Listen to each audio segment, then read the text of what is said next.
तस्वीरें डराने वाली हैं। ये आखिर किधर जा रहे हैं? देश का भविष्य किस दिशा में जा रहा है? अब ये जो ट्रेन है, ठीक है, महाकुंभ की वजह से आने वाले श्रद्धालुओं की संख्या काफी ज्यादा है। ठीक है कि कुछ लोगों ने रिजर्वेशन करवाया हुआ होगा और उनको वहाँ सीट नहीं मिल पाई और वो लोग ट्रेन में नहीं बैठ पाए, लेकिन इसका मतलब ये तो नहीं कि आप शीशे तोड़ोगे। जो दृश्य सामने आ रहे हैं, जिस तरीके से इन्होंने सोच लिया है कि भाई कोई कानून उनका कुछ नहीं बिगाड़ सकता और ये सिर्फ भीड़ है तो सब कुछ है, सब कुछ कर सकते हैं। इस पर नियंत्रण होना चाहिए और इसका इलाज तुरंत किया जाना चाहिए। फिर काय का संविधान और किस तरह की कानून, कोई भय नहीं रह जाएगा। लोगों में कानून का भय होना चाहिए, न्यायपालिका का भय होना चाहिए। लेकिन जिस तरीके से ये दृश्य सामने आ रहे हैं, उससे तो ऐसा प्रतीत होता है कि ये लोग बेलगाम हो गए हैं। ये जंगल नहीं है, देश है, भारत देश है। यहाँ इस तरह के जो हो रहा है, ये सब कुछ देखकर शर्म आ रही है कि ये कैसे श्रद्धालु हैं, ये किस तरह की भीड़ है, इनको कोई रोकने वाला ही नहीं है। और तो और अभी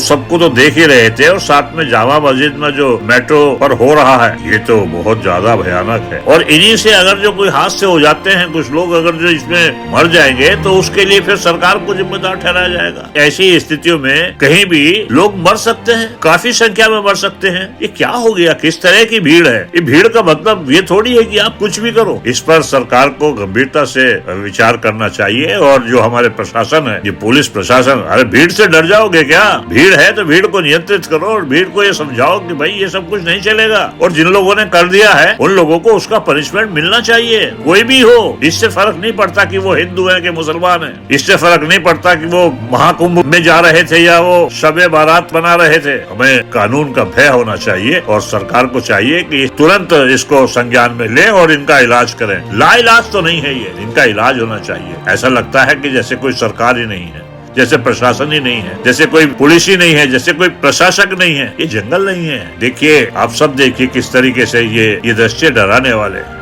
हम डर रहे थे इस सारी बेकाबू भीड़ को देखते हुए, लेकिन सडनली नई दिल्ली रेलवे स्टेशन पर आखिर हादसा हो ही चुका। भीड़ बेकाबू हो गई और 18 लोग उसमें मारे गए। अब वो सब कैसे मारे गए, किसकी गलती थी? सरकार की गलती थी या प्रशासन की गलती थी या पुलिस की गलती थी या भीड़ की गलती थी? अब उस पर उसका पोस्टमार्टम हो रहा है, लेकिन जो जाने गई हैं वो तो वापस नहीं आएंगी। लेकिन सभी इंसानों को सोचना होगा, ये सब कुछ हम कर क्या रहे हैं? एक बेकाबू भीड़ का हिस्सा बनते जा रहे हैं। नुकसान किसका? हम में से ही जिसका कोई अपना गया है, उससे पूछो ना नुकसान किसका है। हमें इन सारी चीजों से बचने के लिए अपने आप में सुधार लाना होगा। सारी चीजें बाद में तो हम लकीरें पीटते रहेंगे, लेकिन जिनके अपने हादसों के शिकार हो जाते हैं, उनको वापस नहीं लाया जा सकता। जरा सोचिए, हम किस तरीके से इस भीड़ का हिस्सा बनने से अपने आप को बचा सकते हैं। ठीक है, जाना सबका जरूरी है, लेकिन एक बेकाबू भीड़ का हिस्सा बनने के बाद तो कुछ भी हो सकता है। ये 18 लोगों की मृत्यु हो गई दम घुटने से। ये भी कुंभ के